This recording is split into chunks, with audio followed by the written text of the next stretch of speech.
Okay, so we're very close to seeing what the next Sonic game really is. Since I'm cutting it very narrow here, you're probably watching this after the reveal, so just know that going into this. Now, you read the title and you're probably wondering why I could possibly think the way I'm thinking, especially since the last few Sonic games haven't really delivered on my expectations.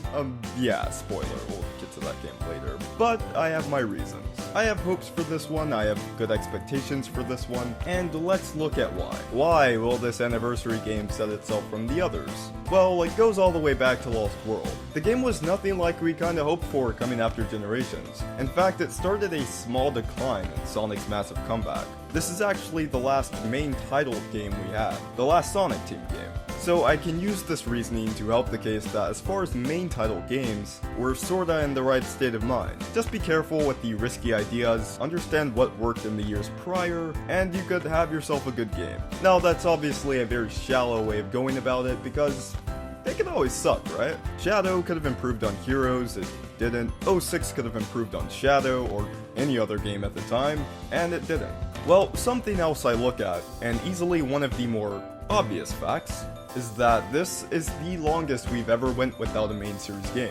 That goes as far as announcements, trailers, literally anything. I can't recall a time Sega was ever this silent about not only their anniversary game, but just the next console game in general. It's been highly implied to be a 2017 release, so this further helps the point. Depending on the time of the year, we're looking at almost a 4-year gap, but we don't know the exact release date. We do know that it has been quite some time, making this process so slow and dry for the franchise. The longer the wait, the bigger the expectations. They have a lot of shoes to fill, basically, because there's been nothing but negativity for the past 2 years. They literally have to get it right, and as bold as it sounds, I think they will. Now, being optimistic like this can be fun, but it also can be very dangerous because it's Sonic. We never know what the hell we're going to get. Here are a few more things I point to when making this prediction. 1. The brand. This is easily the most interactive we've ever seen Sega and Sonic. The social media hosting various fan activities, the South by Southwest panel featuring names like Yuji Naka, a straight up Flash game with new artwork,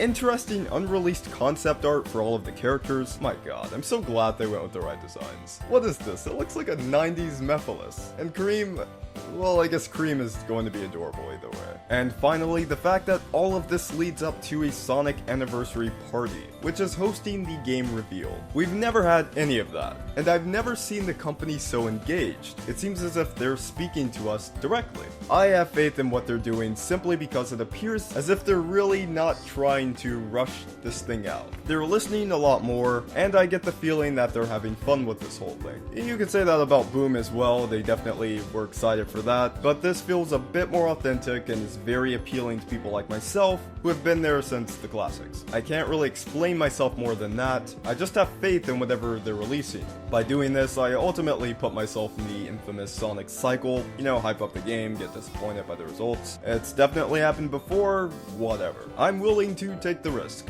What about you guys? The game will be announced soon, so do you have faith in it? What are the chances of it being good or even great? Let me know in the comments. My name is Steven Nux, and I will see you guys after the announcement.